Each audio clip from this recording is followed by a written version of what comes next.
everybody. Hi, friends. Well, from beautiful Salt Lake City, Utah, It's Thank God I'm Atheist. the podcast. I'm Frank Feldman. And I'm Dan Beecher. And coming up on the show today, Dan, we are going to be asking ourselves what happens when the religiously illiterate are asked about the Latter-day Saints. Boy, you guys, the Mormon-owned newspaper here in Salt Lake City is butthurt. and we are going to laugh at them about it. It's going to be fun. So stick around for that. That's going to happen on the second half of the show. First, there's news of the week, Dan. Other stuff happened. Various newses. And we need to talk about it. Yes, please present us with a new. Well, Dan, this one is more a story of something that did not happen. Oh. It is a proposed law here in Utah. Did not make it out of committee this week. Oh no. And this is what came. This was introduced by Representative Stephanie Grisius, who apparently had heard about these other states that are allowing pregnant women to drive in the HOV lanes. Or no, maybe she heard about, no, I don't think there's other states that are allowing it. She heard about that woman who tried to use being pregnant as a defense when she got pulled over. Because if her baby if her unborn fetus has rights as a person, then she should get to use the HOV lane. And you know what? If they're going to be consistent, right? If you're going to declare a fetus a person, this feels like that would be consistent. Correct. You're at least being consistent at that point. Well, anyway, she heard about that and she thought, hey, that's a great idea. And so she proposed a law that would allow pregnant women to be able to drive alone in the fast lane, in the HOV lane. In the high occupancy vehicle lane. Yes. It did not make it out of committee. And why do you think it didn't make it out of committee, Dan? Do you have any ideas as to why Republicans wouldn't just be like, yeah, sure, let's let this happen? I mean, are we asking what I think what the real reason is, or are we asking what I think the reason that they gave is? I mean, go for it, Dan. I mean, it's just, you can't, if women have any special privileges, then all the men in the state get they don't feel as special as they think they're supposed to feel. Yeah, is the real reason. I think you're gonna be pretty far off from the reason that a Republican joined with the two Democrats on the committee against it. It all has to do with money, Dan. He knows that the federal government, they give us so much money for our roads. That was his reasoning. He's like, I don't want to risk our state funding on something that they've actually issued guidance that pregnant women do not count as two people.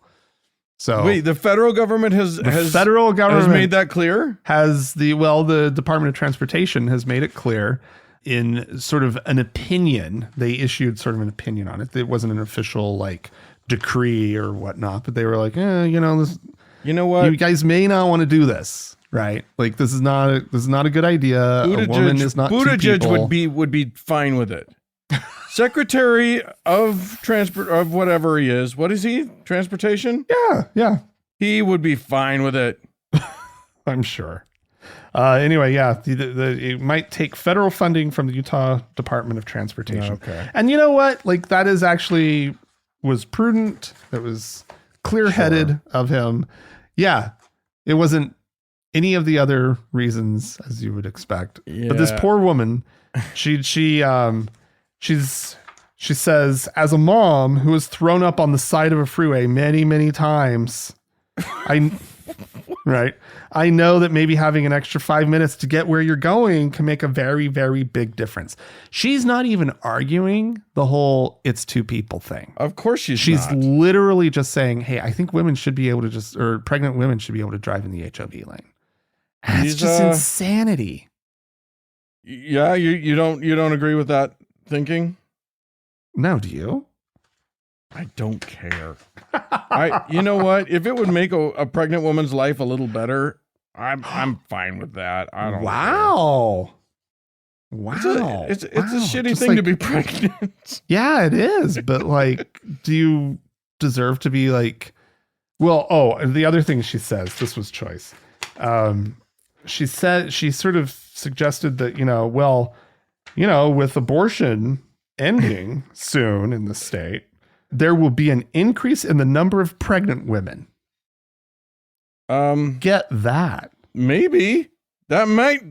I mean, she's like, it's hard to imagine that there could be an increase in the number of pregnant women in Utah. Possible. It's hard to imagine that Utah could increase that number at all. But she imagines a flood of pregnant women who are all going to be needing to barf while driving down I-15. Yeah, right? It's true. So. All right. Well, I am going to take us to the England or you can decide if this takes place in England or if it takes place in various and sundry parts of the African continent. Okay. That's up to you. But the reason that we're going there is because the Anglican Church, we talked about this just a few weeks ago, how the Church of England decided that they decided a non-decision. They decided that they weren't going to back same-sex marriages, right? But they were going to bless them. Oh, goody! Which to us read as a nothing, a big steaming plate of nothing. Yeah. Turns out that gambit, and the whole gambit was because they were trying to appease all of the African and sort of wildly conservative members of the Anglican Communion, and they didn't. So there was this yelling and screaming about you can't be nice to gay people sort of thing. So this was their sort of compromised bullshit nothing position, so that they didn't piss off all of these very, very conservative factions of the thing. Very considerate of them. Turns out that was a bad play because they're mad anyway. Even this nothing sandwich was way too much for the Africans, who are calling it. They're saying it is. They're literally saying no. The church, you guys, you British people have to repent of even this, or we can't walk with you. Oh, wow. Literally quotes like, the Church of England has now departed from the Bible, and their message is the opposite. That was Archbishop Stephen Samuel Kazimba Mugalu of Uganda. Okay. Literally now, and they are salty. They're getting a little spicy in Africa. One of them said, "We are not leaving the Anglican Communion. We are the Anglican Communion." Oh, wow. That's some pretty hard stuff.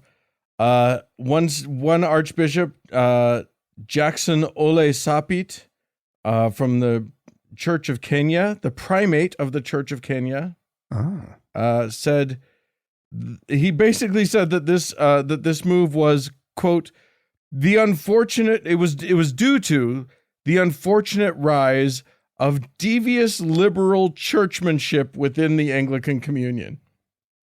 Devious churchmanship. Churchmanship. What the fuck is churchmanship? Is that like when you play your bishop on the chessboard? What are we talking about here?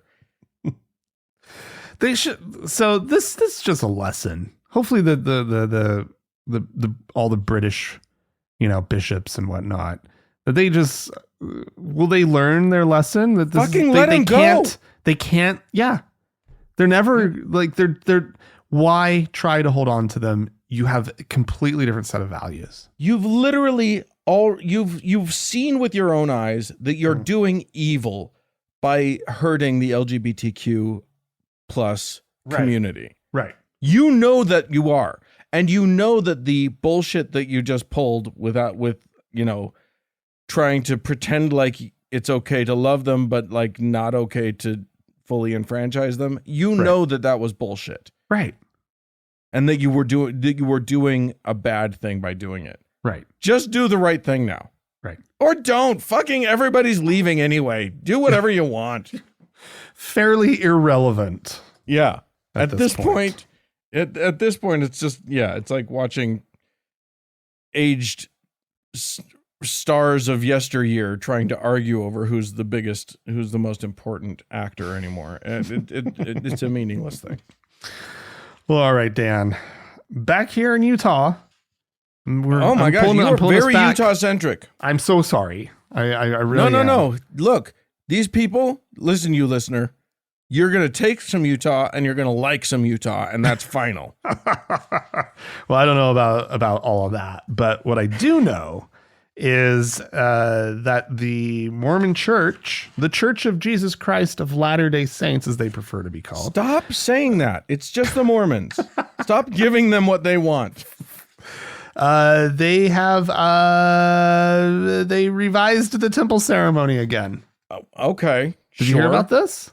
No, I don't know. Maybe I did. It's a thing that they do regularly and then pretend like they don't.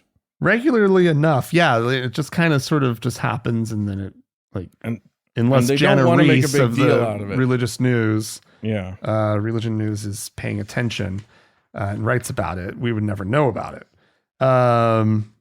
So apparently fairly substantial changes, changes that actually had people talking, right? Which is hard to do because you can't talk about the temple. But as Jana Reese points out, and this is how she's operating, is she says essentially that the only thing that you've made a covenant to keep secret are the signs and tokens, right? That's the only stuff you've promised. She's like, everything else we can talk about. Interesting. I love that. Signs That's and an tokens, by take. the way, in case you're wondering, person at home, the signs and tokens are literally, and you're going to think I'm exaggerating or making shit up, secret handshakes to get into heaven. Yeah, no, that's true. And code words. Yeah. In the past, one of the things that really rubbed people wrong was that you sort of had gotten to a certain point in the ceremony as a first-time goer, right? Where you've already seen a lot. And then they made you, they gave you an out, right? They were like, if anybody wants to leave, you can get up and leave now, right? I thought it was the opposite. I thought that they said that before you experienced anything that was my understanding was that what everybody was upset about was that they'd say you have to covenant, you have to agree to everything before we show you what's going on. Oh yeah, there's stuff that's still coming that you have to keep secret. That's right. You're right about that. But you're also fairly far into the damn thing before they even give you an option out. Right. Is how I remember it. I remember being like, well, fuck. Right. They're you're totally pinned in from both directions. That's you're right to bring up the other part. And I think you're right that that's probably what people probably talk about a lot. I mean, all of it's bullshit. Yeah. Yeah. But anyway, they now have locked in before you know what's going on, but also you're too deep in to walk away. They're like, if you don't want it, you can leave now. Yeah. And it's like, well, dude, I'm already here. So now the ceremony opens with a list of 5 covenants that individuals will be making in the temple during the ceremony. This is at the very beginning. Oh. And then you have the option to leave after being told what the covenants are going to be. So that's interesting. So they finally got around that one, or fixed that one. Apparently there's more emphasis on Jesus because the temple is not about Jesus at all. I don't remember it being about Jesus. Okay, kind of, yeah. No, now there's a picture that shows up at one point of Jesus. Oh. It says, images on screen now include multiple depictions of Jesus. Because movies play. You guys, you have to watch boring movies in the temple ceremony. Maybe before I proceed. So the temple endowment is what we're talking about. And this is the thing. Mormons go to this and it's supposed to be super, super, super special. And this is where, as Dan said, with the tokens and whatnot, this is how you get to go to heaven. But it's also supposed to be this learning experience. And every single time you go, it's basically exactly the same until like 5-10 years down the road, they change some little line here, whatnot, right? They fix some little whatnot that's been bugging the prophet for decades, right? Now it's his chance. He gets to change it. So it's this pivotal and super important thing. And people go over and over and over. And my parents, they swear they learn new things every time. I'm just like, there's no way. You don't. No. Your mind might have like wandered and you had a novel thought. Yeah. Right. But that can happen. That's only because you're bored out of your good goddamned mind. Right. Because it's like this hour-and-a-half long thing. Right. Anyway, so apparently there's like some references now to Jesus, more so than the minimal ones that were there already. Right. Let's see. Oh, this is interesting. No touching until the end. So. Oh, yes, you guys. The touching was a problem for a lot of the younger people. Yeah, you're going to some other place. That's the washing and anointings. No. All like, okay, go ahead. I mean, so what touching are they talking about? The handshakes. The handshakes, you don't really do the handshakes. I thought that was at the end. No, so they sort of show you the handshakes like at different points during the endowment, right? And so the little part of the story goes, and then they're like, well, no, it's time blooming. And they come around, they do they show you the handshake, bump, bump, bump, everybody in the audience.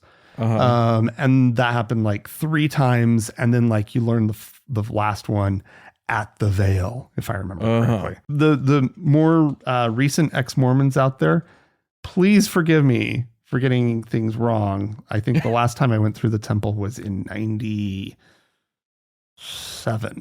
Yikes. So it's been a while, right? Anyway, so now apparently they don't do that. And all the standing up and sitting down and changing your robes around and whatnot, they're not doing that anymore. What? Yeah, it's like some of this came out during COVID because they were like, well, maybe we shouldn't be touching. Right. Oh, okay. That makes sense. They kind of introduced some of this stuff, and then they were like, well, this could actually kind of just streamline it. And we've already decided that it's not really all that necessary. Right. And so now they kind of just demonstrate them all at the end, I guess. Somehow. Interesting. I don't know. Apparently there's now, so the little movie that you're watching through a lot of it is the creation story and the Garden of Eden story with Adam and Eve acted out by actors, right? On a big screen in front of the everybody. And it used to be that when the creation story was over, Adam and Eve were just gone. You never saw them again. And they were kind of the main characters of the whole thing. So, but now they have a moment where they come back on after the creation story is finished, and they appear in temple clothes. Oh, which is amazing. In modern Mormon temple clothes. Yeah. In an indoor setting that looks like a temple altar, but kind of a nondescript temple altar. They're wearing temple clothing, and they are receiving the tokens from the biblical Peter. It's all very complicated, everybody. You guys, you don't even, okay.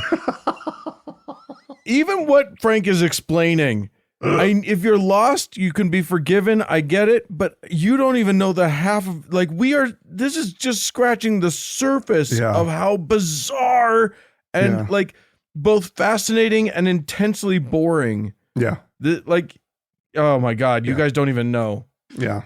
And I guess Peter is shown giving the token to Adam and then to Eve, which is, I guess, more direct than that had ever been represented before. So it's like, it's trying to be more inclusive, right? Showing that men and women make their own covenants rather than the whole, like, women having to go through their husband. Which literally was the wording of it before. Yeah. Yeah. The wording of it was, the women are supposed to cleave unto their husband as he cleaves unto the Lord. Like exactly. It was overt. Yeah. Before. The whole thing about loud laughter is gone. Do you know about this? Because there used to be a warning to guard yourself against loud laughter and light-mindedness. Right. That's because right. some old fuddy-duddy prophet at one point was like, this generation, they're laughing too much. Right. And so like they put some scare tactics in there. And my parents used to be like, they would every once in a while they would be like, this feels like light-mindedness. Feels like we're being a little light-minded. I'm Literally, like, what the fuck? What are they talking about? It We're was being like funny. In the Mormons' most sacred place, they told them, "Don't have fun." Right. That's about as fundamentally Mormon as you can get. And then, this might be the last one because the list kind of does. Oh, no. I'm going to skip that one because this is actually more important. Apparently, and again, this is just Jana Reese interviewed a bunch of people who've seen it, right? And so it's just kind of their impressions coming out of it as regular temple goers of like, oh yeah, that was different. That was new, right? Because you don't have a notebook with you, right? Right. But yeah, so she's just asking them their opinions about it. But apparently they are all saying that there are new additions to reminding people to obey. Eve, I guess, has a new line that she talks about the blessings Latter-day Saints will receive if they are obedient. Like there's a lot of obedience stuff. And the other thing that kind of struck some people was that there were kind of more encouragements to come back to the temple. Come attend the temple often because they have two problems, right? Mormons are becoming a little disobedient, right? Right. And they don't go to the temple very much. And they're spending all this money building all these temples and nobody goes. And I've heard that from multiple people, right? Yeah. That like the temples are just largely empty. Like people just don't fucking go. They don't care, right? Of course not. And with all of the things that they did to kind of like, streamline it with like not standing up, not changing your costume, not putting on a new hat, all that kind of crap, which is real, everyone, or was so stupid. All of those revisions that should have streamlined it, they added stuff, all this stuff to obey and come back to the temple. Yeah. It's coming in, it's clocking in and still at around an hour and a half. Yeah. But as Jana Reese points out, she goes, hey, it once lasted between 3 and 9 hours. So yikes. Yikes. All right. Well, I'm going to try and relieve us of the Mormonism for a moment by talking about Pensacola Christian College. Oh, beautiful PCC. Pensacola. Yeah. Who doesn't love gorgeous Pensacola and their Christian college? This is a school that is as fundamental Christian as you can kind of get. They're all the way on the shitty side of life. But one of the things that they do that I almost kind of like as a college is that they mandate that their students go to like art stuff. Okay. They have a whole calendar of artistic things. They call it the Fine Arts Series. And the kids gotta go. You got to go to your fine arts. Okay. Which I'm actually on board with. But of course it can't be that simple. They hired in, they booked the King's Singers. Now I don't know if you're aware of the King's Singers. They're nothing to do with the actual king. They're actually from King's College in Cambridge, I think. Okay. And it's a rotating roster of, I don't know, 6 or 8. It's always men.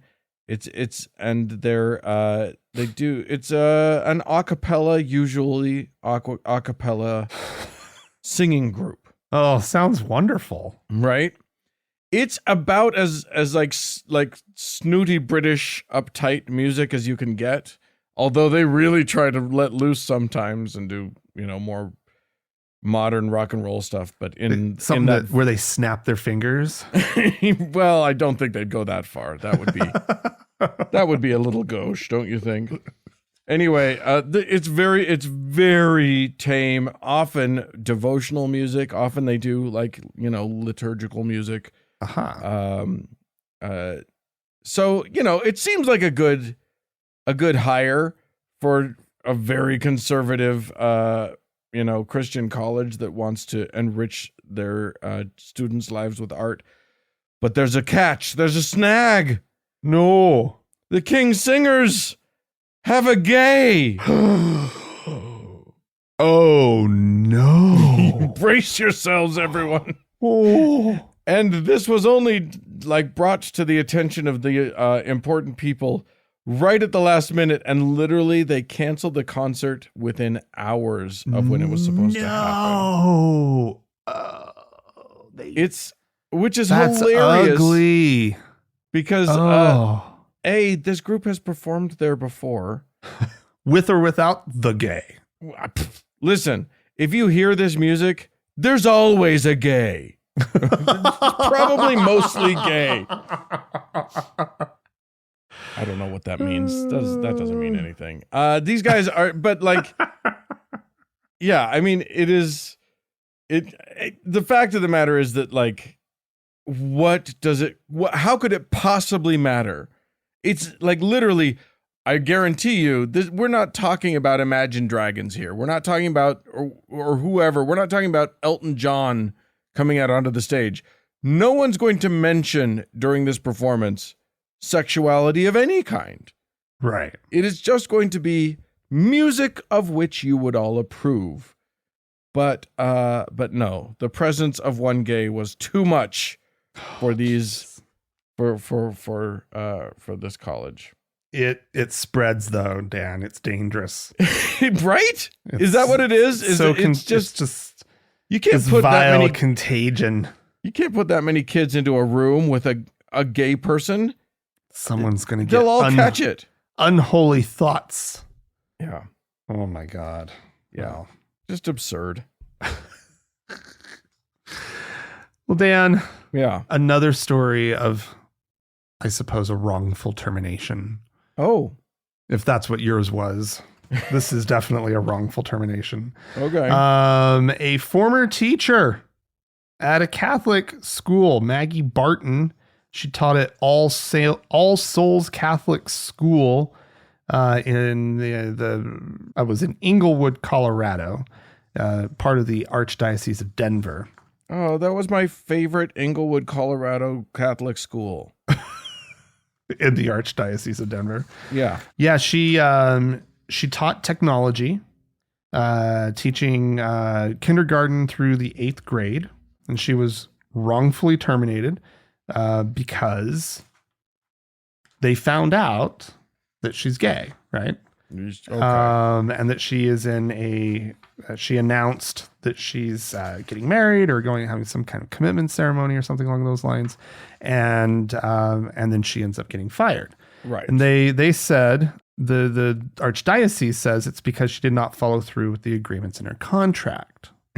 Okay. Which, did her contract say no queer stuff?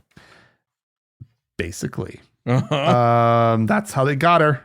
The teachers are all required to sign a contract at the beginning of the school year that says that they pledge to personally exemplify the characteristics of Catholic living.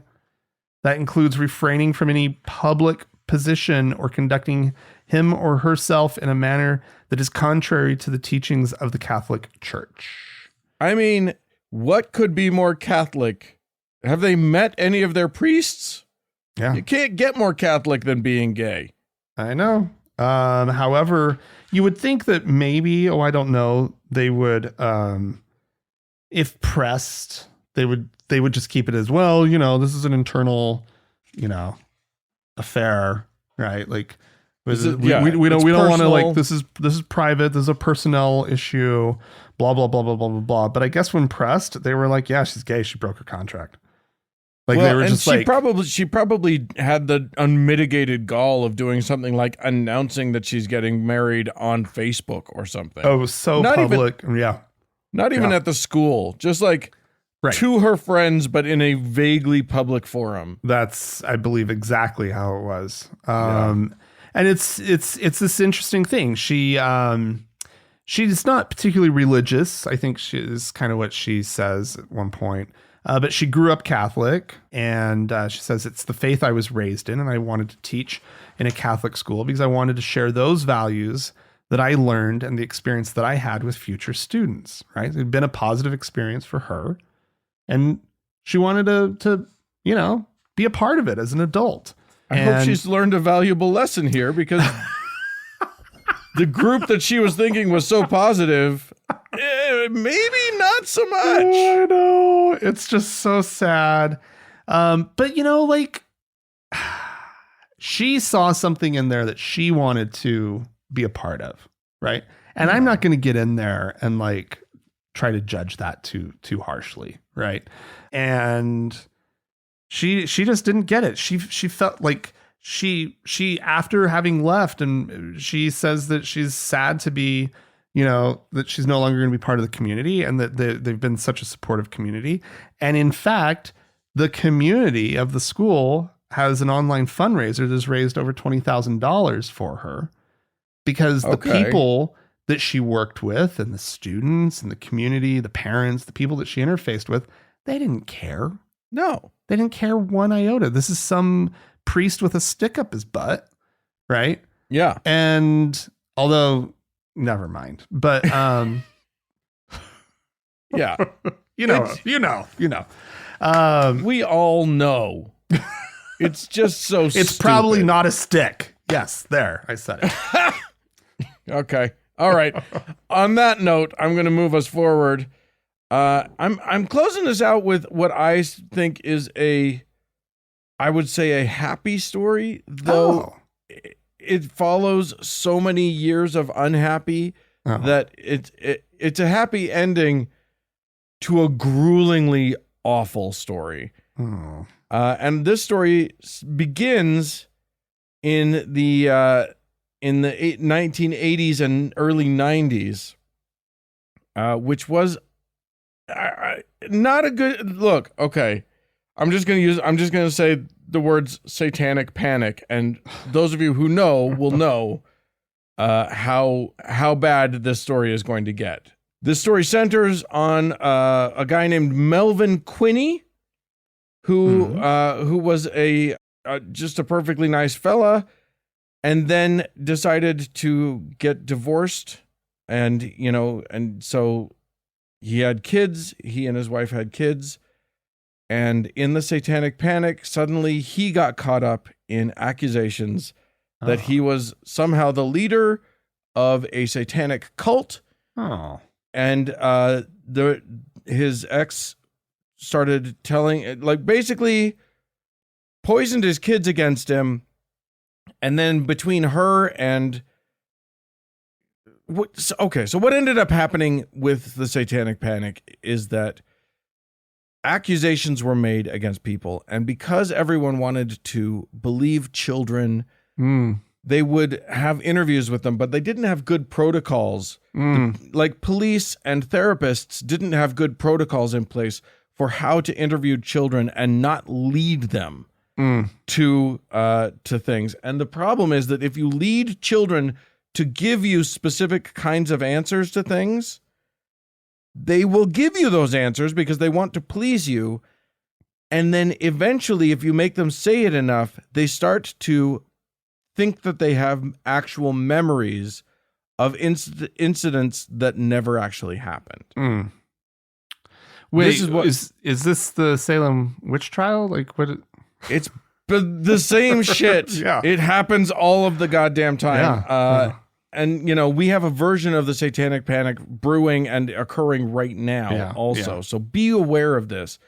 But yeah, back in the day, what they would do is they would get a kid that, somebody would get an inkling that a kid has been through something at daycare or with their, dad or whatever. And they would sit them down and they would be like, instead of saying, tell me about what happened with daycare, and letting the kid guide the narrative and make sure that they didn't lead the kid to say anything. It would be like, what did dad do to you? Ooh. Tell me what he did to you. Did he ever touch you in a way that you didn't like? Did he? And all of these are leading the kid to say these things, to say yes to all of these things. And before you know it, poor Melvin Quinney is literally charged with and convicted of satanic ritual abuse of his kids, who now have memories of him doing this. Oh, wow. And he never did it. To be very clear, he never did. His kids now recognize that this didn't happen. Like, well, at least some of his kids. I don't know if it's all of his kids, but he went to jail for it. Jesus. He was in prison for almost a decade. Other people were in prison for 20 years for the same thing. It was a terrible, terrible time. He has finally he was let out of prison a long time ago. He has finally been exonerated. Literally, enough people have figured out that the Satanic Panic was bullshit. Like he's had to be registered as a sex offender this whole time. What? He was released from prison, I think, in 1999. He went to prison in 91. But this whole time he's had to be on the registered the sex offense registry. Dear God. Wow. Which means that, yeah, like that has, you can't imagine the implications of that and how that could devastate a life. Yeah. So finally now, thanks to the Innocence Project and the hard work of a bunch of people, including therapists who now have looked at like the interviews with the kids and like analyzed it and said, yeah, no, these kids aren't even telling their own stories. They're just answering questions in a way that they think they need to answer it. Right. And now finally, a judge sent a request to have him, to have his conviction, what do they call it? Annulled, exonerated, whatever. His conviction has been wiped off the record, and he is He is now expunged. Yeah. This may not be part of the story, but like, do they have like techniques for helping people not like remember the stuff that got planted? Like, are they able to like work through that? I assume later in life that exists, but the problem is that there's a lot of controversy surrounding the idea of recovered memory, and there's a lot of different kinds of things that are very controversial in this. Unfortunately, human brains and memory is super plastic. It's super easy to fuck around with it. I would assume that there are, I don't know, because of how easy it is to like how plastic our memories are. To mess it up. You can probably get rid of one, right? I don't know. Maybe somebody who's listening has studied up on the latest science on this and the the therapies that are available to people with possibly fake memories. And write into us. Let us know about it. And the way to do so is to write into us at podcast@thankgodimatheist.com. Or call and leave us a voicemail message. We'd love to play it on the show. The telephone number is 424-666-8442. Stick around. There's more show coming up.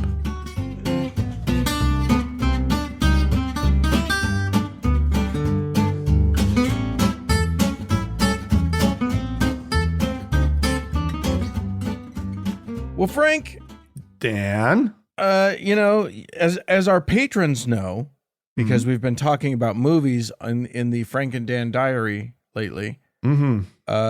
You attended film school. Yeah, I was a lot of good that did. Right. I'm an actor, so I've been in a few films. There's one thing. Now, neither of us have been offered our own, shows or whatever. Hollywood has not come knocking at our door yet. Yeah. I assume it'll happen at some point. Of course. Yeah. So much talent. It's an untapped talent, Dan. But there is one thing that happens every single time someone's offered a real show. That I think everyone should be aware of. So thank God we have Alex Jones to expose this to everyone. Okay. And I promise you guys, he's not lying. There's no way he would be lying about this. So yeah, I'll just let you guys hear it. I've been a Christian since I was young, born again when I was younger, but been worldly, had a lot of problems. I'm not perfect. But I got to tell you, it happened to Mark Dice. It happened to me. It happened to a bunch of other people I talked to. Before you're offered a national TV show, before you're offered a major record deal, they get you in a room and they say, listen, we want you to reject Jesus Christ and pledge yourself to Lucifer. And it was an off-record meeting with me when it happened. It happened twice. Mark Dice tells the story because it wasn't an off-the-record meeting. It was with the largest reality TV show production company out there. And it happened to Mark Dice. When he told me about it, I believed it because it happened to me. It's happened to Eric Muller, Mancal Muller. It's happened to a bunch of other people I know. And you're sitting there in the meeting with people in a high-rise building around an office table, and you're like, are you kidding? They're like, no, we're very serious. And we need you to reject Christ and pledge yourself to Lucifer. And I tell viewers that story, 20 years ago, and they go, that's insane. No, that really happened. Well, there you go. I mean, yes, I'm sure Alex Jones. When did that happen? Was that right after he was in Linklater's movie, Waking Life?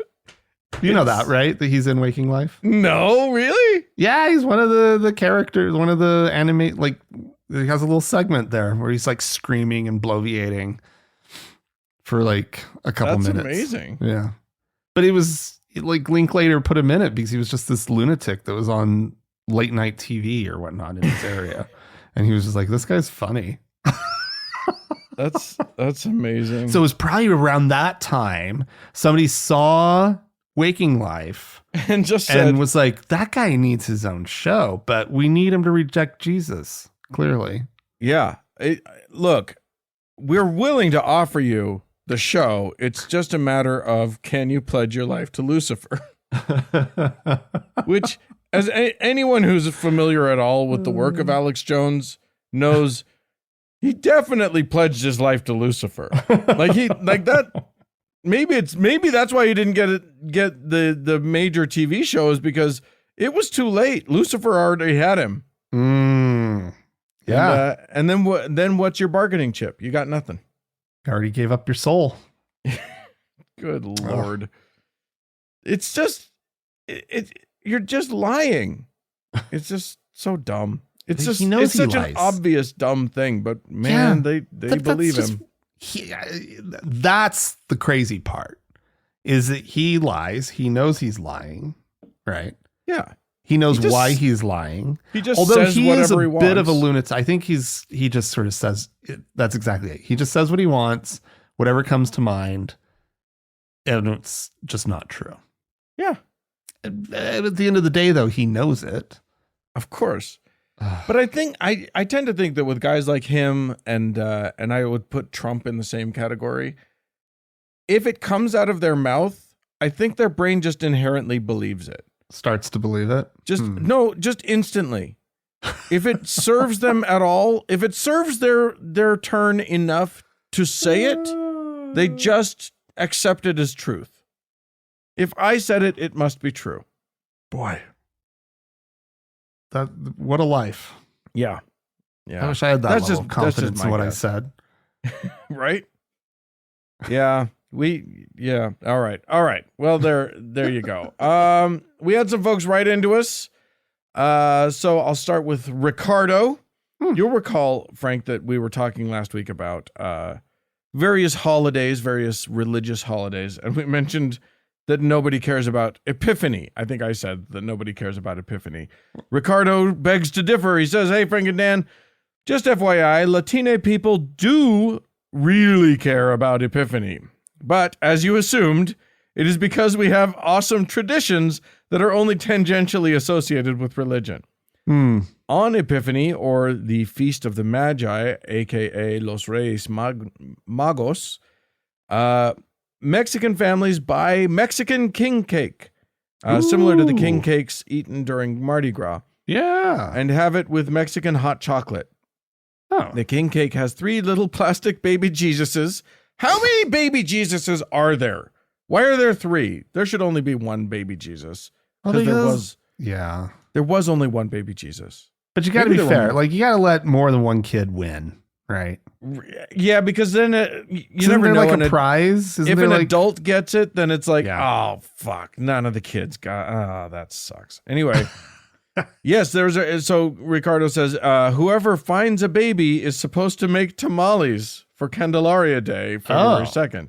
Oh. Now, I like that tradition. Yeah, Yeah, but it's not a prize. It's just work that you have to do. Yeah, but it's but at the end of it, you get tamales. Right. Well, So- Ricardo goes on to say, unfortunately, by February, people are definitely all done with the holidays. So in 4 decades, I have never gotten a damn tamal on that day. Boo. That's yeah. Give okay. me my tamales. Also, kids wake up on Epiphany to find the Magi have left them candy and small presents. Well, that's cute. Really? Yeah. Okay. I The feel Magi are the same as Easter Bunny. I feel like I missed out on something as a kid. Right? Yeah. What a ripoff. I was deprived. We should have been something Mexican. for Epiphany. Epiphany? I had no idea. Yeah, I didn't either. Yeah. Huh. Anyway, Ricardo says, I recommend you go to your local Latina grocery store on or before January 6th to pick up some king cake. It's awesome. All right. We also had Haley write into us who said, good morning, Frank and Dan. I recently had a doctor's appointment to treat chronic pain. I'm 24 years old and have had absolute hellish experiences with doctors, but I didn't think it could get much worse. In January, I attended a new doctor's office and went in with reasonable expectations. All was well until the doctor asked if I had any religious beliefs, explaining that community can foster hopeful feelings in times of hardship. I won't argue that. I explained that I didn't subscribe to anything and that I'm happy that way. She continued to press on about how happy Scripture makes her feel, how her church community brings her happiness and hope, etc. Yikes. I mm'd my way through the appointment until the end. She asked if she can pray with me. I said no. Yes. Correct. Well done. Yes. Yeah. She then said she would pray that my feelings of hopelessness are taken away. I was dumbfounded. Yeah, you were dumbfounded. Take away my pain, and guess what? The hopelessness will magically disappear. Do your doctor job yes, be a doctor. Oh my That's God. what's important here. That is so frustrating. Jesus Christ. That is some lousy shit. Yeah. I would be so fucking pissed off. Yeah. Haley asks if we have any advice. Apparently friends have said that Haley should report this doctor. But Haley says, I need medical help and don't want to be blacklisted from offices in the area if I pursue reporting. We live in a medium-sized city where that wouldn't be a danger. Yeah. But I can't tell you what it's like in Southeast Georgia. I don't have any advice on that front. I don't really, this is one, I think we should put this to the listeners because there's somebody out there who might have some good advice. Yeah, I'm guessing that we've got some Georgia listeners, some deep South listeners. Yeah. Who are nevertheless cantankerous enough to have and knowledgeable enough about is this something that would be worth reporting? Right? I mean, yeah. The thing is that the advantage to reporting, the obvious disadvantage is that you can be treated badly. They shouldn't. They literally take an oath not to treat their patients badly, but they're still shitty fucking Christians and they might just treat you badly. I would think that there should be a way to do it anonymously or to keep it anonymous, I would hope. But again, I don't know, right? That's why I would want to get it somebody else to chime in. So yeah, it's tricky, but what you definitely so you're under no obligation to report, Haley. But I will say this: if you can prevent another person from having to go through what you went through, that's a nice thing. Yeah. I don't know that it will. I don't know that it'll work. So there's no guarantees. Yeah. Not great. Ugh. But thanks for writing in. Sorry, we're with sure. you. That's the thing. That the main takeaway here is that we're with you. We're sorry that you had to deal with that, and that's some bullshit. Yeah, right there. Well, do we have anyone to thank? We do, Dan. We have a new patron on Patreon. A new deacon by the name of Nathaniel. Excellent. So thank you to Nathaniel and Dan. Welcome, Nathaniel, to your new magical powers that we bestow on you. They don't work, but they work every bit as well as the Mormon magical powers that were bestowed on us earlier in our lives. So indeed. If you'd have like fun with that. If you'd like to join Nathaniel, go to our website, thankgodimatheist.com, and click on the support tab. There's Yes, indeed. options there. Dan, we have our top donor to thank. It's a blast from the past. Oh my God, we've got a different Lord and Savior. We have a different Lord and Savior, Dan Austin. Woo! Thanks so much to all of our patrons, and more show coming up.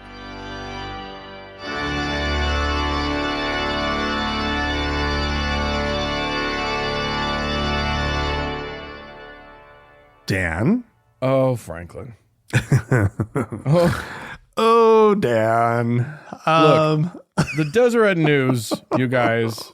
This is the Mormon-owned newspaper here in the Salt Lake Valley that used to at least pretend like it wasn't just a mouthpiece of the church. They used to actually try to pretend like, because they were the Deseret, what was it? The Deseret Evening News, right? Yeah. For eons. They were published in the evening. The Salt Lake Tribune was published in the morning. And they tried. They, honest to God, gave it their best. Always with a little bit of a slant that was clear, especially on the editorial page. But by and large, like, news got reported. It was fine. I don't think they try anymore. I think they're just like, fuck it. We're just a mouthpiece for the Mormon church. So yeah, let's just do it. So here's what they came out with. They came out with a think piece, an op-ed by a guy named Stephen Cranny. Mm-hmm. The headline is just pretty choice right off the chute, which is Perspective: What happens when the religiously illiterate are asked about Latter-day Saints? And by religiously illiterate, you will find out they mean anyone who's not Mormon. Yeah. That's basically their definition. I mean, what they mean is that everyone's kind of religiously illiterate. Uh-huh. You know, they're referencing a poll, and the poll. So they also reference because they reference a Pew poll, but they also reference a Joe Rogan podcast moment. Yeah. I doubt that there are many of our listeners who also listen to Joe Rogan, because Joe Rogan's kind of the worst. It's like it's like the number one podcast. Yeah. I would say there probably are listeners of ours who listen to Joe Rogan. Yeah, okay. Because it's huge. It's huge. It is an enormous podcast. And basically it's just Joe Rogan listening to people that he shouldn't be listening to, and having access to people he shouldn't have access to. Yeah, and then not pushing back against their horrible ideas. Yeah. But this article in the Deseret News complains that they don't seem to know the difference. They're talking about one of those documentaries about the fundamentalists, the FLDS. Right. A totally different religion. Forget that it's based on exactly the same shit that mainstream Mormonism is based on. It's a totally different religion. And they were awful, and they're terrible, and blah, blah, blah. And these people are talking about the FLDS church as though it is the same thing as mainstream Mormons. Oh, how could they possibly get confused? It's okay. So basically the whole article is just a big whine about how nobody really knows what Mormonisms are like, what Mormons are really like, and what the church is really about. Well, this sentence, or a couple sentences, this kind of sums it up, right? Okay. It was clear she, referring to this comedian who was on the show and who got some details about the FLDS and the LDS wrong. It was Right. clear she was completely oblivious to the fact that Jeff's offshoot, polygamist, fundamentalist sect was completely different from the Church of Jesus Christ of Latter-day Saints, which also doesn't use the term Mormon anymore because they called it the Mormon Church, right? Right. And it's this like, and it's just, they are so dumbfounded by people getting things wrong about them. Right. Because they are so convinced that they are the center of the universe. Right. It's literally shocking to them Yeah. that they are not more mainstream. And that people don't know so much about their, like, the weird little details of their history, you know, and they get all, and okay, fine. You know, mainstream Mormons haven't been polygamous for a long time. Right. It's true. But they were. Yeah. And the Mormons that do get attention in the media a lot of times, making a lot of headlines, are the fundamentalists, you know, LDS. I mean, less so for a while. They haven't gotten but there have been a lot of documentaries about them. Yeah. Here's the thing. The Mormon church, the mainstream Mormon church, the Brighamites, as I like to call them, because the Mormon church has fractured and splintered hundreds of times. There are so many offshoot versions where, you know, whatever little change the mainstream Mormons make, somebody splinters off and goes, "That was wrong. Now I'm the real prophet." And, Right. you know, a bunch of people follow him, which is what happened with Warren Jeffs and that whole shit show down in southern Utah. But the Mormon church has invested, you and I were talking about this earlier, they invested so much money trying to campaign to get people to A, know anything about them, but not the wrong things. Right. And B, like them. Right. And they attached it all to being Mormons. Yeah. Right. It was like, oh, we're the Mormons. Meet the Mormons. They produced a documentary that they released, that they then paid to release in movie theaters across the country and probably in other places too. Yeah. And it was just like, look, some of us are actually brown. Yeah. And hey, there's a black one. Look at that. And like, you know, it was like this, and we do charity work and we're real nice and everybody should like us.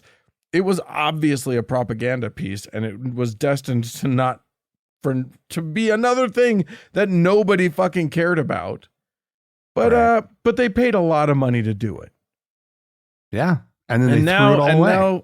And then they of course turned their back on it and didn't pursue it and didn't continue. And now they don't want to be the Mormons. No. Right? And so who could blame anyone for being confused? Right. Right. For not knowing like what the Mormons believe or what the Church of Jesus Christ of Latter-day Saints believes, right? Like they need us to just stick with a message, right? Yeah. For one. But yeah, it's they just can't nobody gives a fuck. That's the big issue. 99% of the world, they think that people are like, oh wow, I need to know, like, oh, the Mormons, if I just knew more, maybe I would join up. Wow, they seem like such a good group of people, blah, blah, blah. People don't care. And if they know anything, they don't want to be a part of it. Yeah. Like they need people to be religiously illiterate so that people will join the Mormon church. Right. Because if you know about it, there's no way you would join it. We got bad news for you guys. If they become literate about your church before joining, that's game over for you. That's the end of it. But I love this line too. It's like with religious literacy in the United States so abysmal, it's hard to know what to make of another recent poll that showed that the Church of Jesus Christ of Latter-day Saints has one of the lowest favorability ratings of any faith, lower than Wicca and not far ahead of Satanism. It's like, yeah, guys, guess what? People don't like you. Yeah. You guys, you're like literally, you're the worst. You're the worst. Well, we definitely know them to be the worst. I just think, it's funny because for all of their complaining and whining, tell me 5 facts about Christian Scientists. Tell me 5 facts about, the Jehovah's Witnesses or Seventh-day Adventists. Yeah. Because if you can't, you're that small. You're that dumb. Yeah. You're a pathetic little church who happens to have gobs and gobs of money. Okay, fine. Right. You managed to win there. amass. Yeah. But I think part of the deal is that most of these Mormons were born and raised in Utah. Yeah. Where everybody you turn a corner and there's another Mormon church. So to their minds, it only makes sense that everybody knows, because everyone in this town definitely knows a lot about Mormons. Yeah. Yeah. So everybody that they meet on the street has a strong working knowledge of their dumb church. Well, there you go. I don't know. Our listeners would do very well on quizzes about Mormonism, I assume. I would think. I mean, that's based on an assumption that we get it right. Well, I'm not saying they know all correct stuff. We poison pill that shit all the time, but they'll at least be confident. Yeah. Well, if you do think you know a lot about Mormonism and you'd like to let us know about it, you can do so by writing into us, podcast@thankgodimatheist.com. Or call and leave us a voicemail. We'd love to play it on the show. The telephone number is 424-666-8442. Thanks so much to the Red Rock Hot Club for the use of their fine music. And thanks to Gordon Johnston for the use of his music. And thanks to all of you for tuning in. We appreciate it. Thanks so much. Bye-bye.